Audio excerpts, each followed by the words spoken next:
প্রধানমন্ত্রী শেখ হাসিনাকে সম্প্রতি সর্বোচ্চ শাস্তি দিয়েছে বাংলাদেশের আন্তর্জাতিক অপরাধ ট্রাইব্যুনাল। কিন্তু বোন শেখ রেহানাকে নিয়ে এখনো ভারতে আশ্রয় নিয়েছেন শেখ হাসিনা। সর্বোচ্চ সাজা ঘোষণার পরই ভারতের কাছে সরকারিভাবে হাসিনাকে ফেরত পাঠানোর ব্যাপারে আবেদন করেছে বাংলাদেশের অন্তর্বর্তী সরকার। কিন্তু ভারত যদি হাসিনাকে ফেরত না পাঠায় তাহলে ভারতের বিরুদ্ধে জিহাদিদের বাংলাদেশে আশ্রয় দেওয়া হবে বলে হুঁশিয়ারি দিয়েছেন সে দেশের অর্থাৎ বাংলাদেশের সেনার এক অবসরপ্রাপ্ত কর্নেল। তার বক্তব্য ভাইরালও হয়েছে সোশ্যাল মিডিয়ায়। তিনি বলেছেন হাসিনাকে বাংলাদেশে ফিরিয়ে আনার জন্য ভারতের সাহায্য প্রয়োজন।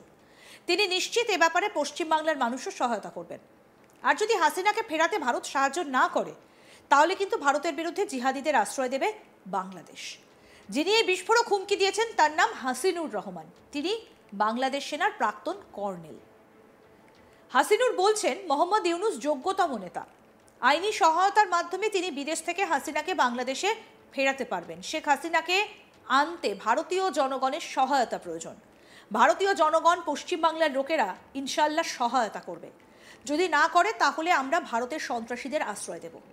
ভারত শান্তিতে থাকবে না। কি বলছেন বাংলাদেশ সেনার প্রাক্তন কর্নেল হাসিনুর রহমান, শুনবো। আমরা ভারতের সন্ত্রাসীদের আশ্রয় দেব, ভারত আলাদা থাকবে না। আমি পরিষ্কার করে বলি, সেখান থেকে আনার জন্য ভারতীয় জনগণের সহায়তা প্রয়োজন। ভারতীয় জনগণ আমাদের ইনশাআল্লাহ সহায়তা করবে, পশ্চিমবঙ্গের লোক আমাদের সহায়তা করবে, আমরা ন্যায় বিচার পাবো। যদি না করে আমরা ভারতের সন্ত্রাসীদের আশ্রয় দেব, ভারত আলাদা থাকবে না। আমরা ভারতের সন্ত্রাসীদের আশ্রয় দেব, ভারত আলাদা থাকবে না। আমি পরিষ্কার করে বলি, সেখান থেকে আনার জন্য ভারতীয় জনগণের সহায়তা প্রয়োজন। ভারতীয় জনগণ আমাদের ইনশাআল্লাহ সহায়তা করবে, পশ্চিমবঙ্গের লোক আমাদের সহায়তা করবে, আমরা ন্যায় বিচার পাবো। যদি না করে আমরা ভারতের সন্ত্রাসীদের আশ্রয় দেব, ভারত আলাদা থাকবে না। বাংলাদেশের প্রধানমন্ত্রী শেখ হাসিনাকে সর্বোচ্চ সাজা দিয়েছে বাংলাদেশের আন্তর্জাতিক অপরাধ ট্রাইব্যুনাল। শেখ হাসিনাকে যে 3টে অভিযোগে দোষী সাব্যস্ত করা হয়েছে সেগুলো হলো উস্কানি দেওয়া, জানে শেষ করা এবং দমনপীড়ন আটকানোর ক্ষেত্রে পুলিশকে নিষ্ক্রিয় করে রাখা। যদিও বাংলাদেশের আন্তর্জাতিক অপরাধ ট্রাইব্যুনালের এই রায়ের বিরোধিতা করেছে রাষ্ট্রসংঘ। এমনকি এই রায়ের জন্য দুঃখ প্রকাশও করেছেন রাষ্ট্রসংঘের মুখপাত্র। হাসিনার সাজা ঘোষণার পর এই বিষয়ে ইউনাইটেড নেশনসের মানবাধিকার মুখপাত্র রবিনা শামদাসানি বলেছেন, মানবতা বিরোধী অপরাধের অভিযোগে শেখ হাসিনা এবং প্রাক্তন স্বরাষ্ট্রমন্ত্রীর বিরুদ্ধে আন্তর্জাতিক অপরাধ ট্রাইব্যুনাল কর্তৃক রায় ঘোষণা গত বছর বিক্ষোভ দমনের সময় সংঘটিত গুরুতর মানবাধিকার লঙ্ঘনের শিকারদের জন্য একটা গুরুত্বপূর্ণ মুহূর্ত। যদিও আমরা এই বিচারে পরিচালনার বিষয়ে অবগত ছিলাম না, আমরা ধারাবাহিকভাবে সকল জবাবদিহিতা কার্যক্রম, বিশেষত আন্তর্জাতিক অপরাধের অভিযোগে যথাযথ প্রক্রিয়া এবং ন্যায্য বিচারের আন্তর্জাতিক মান পূরণের জন্য সমর্থন জানিয়েছি। আমরা মৃত্যুদণ্ড আরোপের জন্য দুঃখ প্রকাশ করছি, যার বিরোধিতা আমরা সকল পরিস্থিতিতেই করি। কি বলেছেন রবিনা শামদাসানি, শুনবো। Handing down of verdicts today by the International Crimes Tribunal against Bangladesh Prime Minister Sheikh Hasina and the former Home Minister on charges of crimes against humanity is an important moment for the victims of grave human rights violations committed during the suppression of protests last year. While we were not privy to the conduct of this trial, we have consistently advocated for all accountability proceedings, especially on charges of international crimes, to unquestionably meet international standards of due process and fair trial. This is particularly vital when, as was the case here, the trials have been conducted in absentia and led to a capital punishment sentence. We also regret the imposition of the death penalty, which we oppose in all circumstances. The High Commissioner hopes Bangladesh will move forward with the comprehensive process of truth-telling, reparation and justice as the pathway to national reconciliation and healing. This should include meaningful and transformative security sector reforms to ensure that these violations and abuses are never repeated, and our office stands ready to support the government and people of Bangladesh in these endeavours. The High Commissioner calls for calm and for all to exercise restraint in these difficult circumstances. রাষ্ট্রসংঘের মানবাধিকার মুখপাত্র আরও বলেন, রাষ্ট্রসংঘের মানবাধিকার বিষয়ক high commissioner Volker Turk আশা করেন যে বাংলাদেশ জাতীয় পুনর্মিলন এবং নিরাময়ের পথ হিসেবে সত্য বলা, ক্ষতিপূরণ এবং ন্যায় বিচারের একটা বিস্তৃত প্রক্রিয়া নিয়ে এগিয়ে যাবে। এর মধ্যে আন্তর্জাতিক মানদণ্ডের প্রতি শ্রদ্ধাশীল, অর্থবহ এবং রূপান্তরমূলক নিরাপত্তা খাত সংস্কার অন্তর্ভুক্ত করা উচিত, যাতে এই লঙ্ঘন এবং নির্যাতনের পুনরাবৃত্তি না হয়। এই প্রচেষ্টায় বাংলাদেশের সরকার এবং জনগণকে সমর্থন করার জন্য অফিস প্রস্তুত। হাই কমিশনার এই ঘটনাগুলোর প্রতিক্রিয়ায় শান্ত থাকার এবং সকলকে সংযম প্রদর্শনের আহ্বান জানিয়েছেন।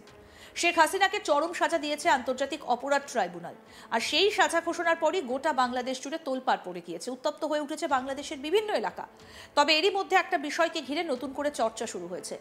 আন্তর্জাতিক অপরাধ ট্রাইব্যুনালে শেখ হাসিনার পক্ষে রাষ্ট্র নিয়োজিত আইনজীবী ছিলেন মোহাম্মদ আমির হোসেন, কিন্তু সাজা ঘোষণার পর সংবাদ মাধ্যমের সামনে বক্তব্য রাখার সময় ওই আইনজীবীর মুখে হাসি দেখা গিয়েছে, আর তাতেই নতুন করে চর্চা শুরু হয়েছে।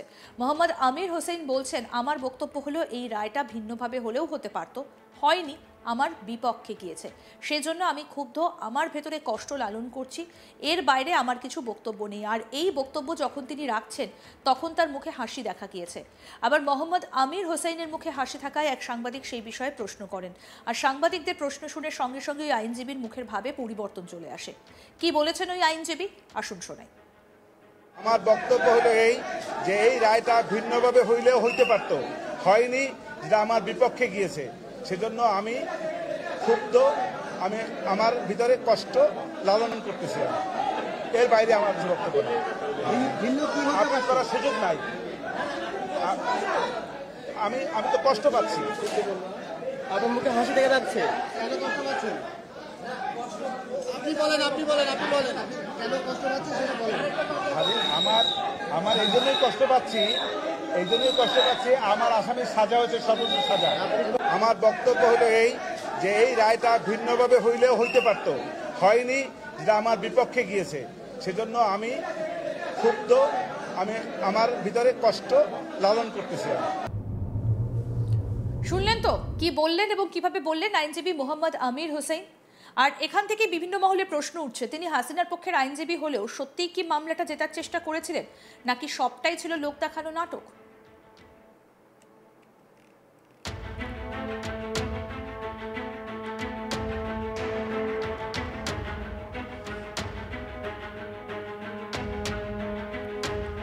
2024-এর 5ই আগস্ট গণ অভ্যুত্থানকে কেন্দ্র করে ঢাকার পরিস্থিতি ক্রমশ অবনতি হচ্ছিল। রাজধানী ঢাকা থেকে হাজার হাজার বিক্ষোভকারী ঐক্যবদ্ধ হয়ে প্রধানমন্ত্রীর বাসভবনের দিকে এগোতে শুরু করেছিলেন। বিক্ষোভকারীরা যখন ঠিক 45 মিনিট দূরে শেখ হাসিনার ভয়ঙ্কর সিদ্ধান্ত নিতে হয়, তার কি ঘনিষ্ঠ মহলের পরামর্শ মেনে পদত্যাগ করা উচিত, জনগণের ওপর বল প্রয়োগ করার সিদ্ধান্ত নেওয়া থেকে বিরত থাকা উচিত, নাকি তার পালিয়ে যাওয়া উচিত? ধর্ম সংকটে পড়েছিলেন তখন মুজিব কন্যা। 2009 সাল থেকে বাংলাদেশের ক্ষমতায় থাকা শেখ হাসিনা শেষ পর্যন্ত দেশ ছেড়ে বেরিয়ে আসার সিদ্ধান্ত নিয়েছিলেন। তবে এত বড় এবং কঠিন সিদ্ধান্ত নেবার জন্য তিনি সামান্যই সময় পেয়েছিলেন। তারপরে বাংলাদেশের যে পরিস্থিতি তৈরি হয়েছে, একেবারে অরাজক, এখনো পর্যন্ত সেই পরিস্থিতি থেকে কিন্তু বাংলাদেশ বেরিয়ে আসতে পারেনি। আরও আপডেট পেতে দেখতে থাকুন আজ তাক বাংলা, সাবস্ক্রাইব করুন, নোটিফিকেশন পেতে বেল বাটন অপশন প্রেস করুন।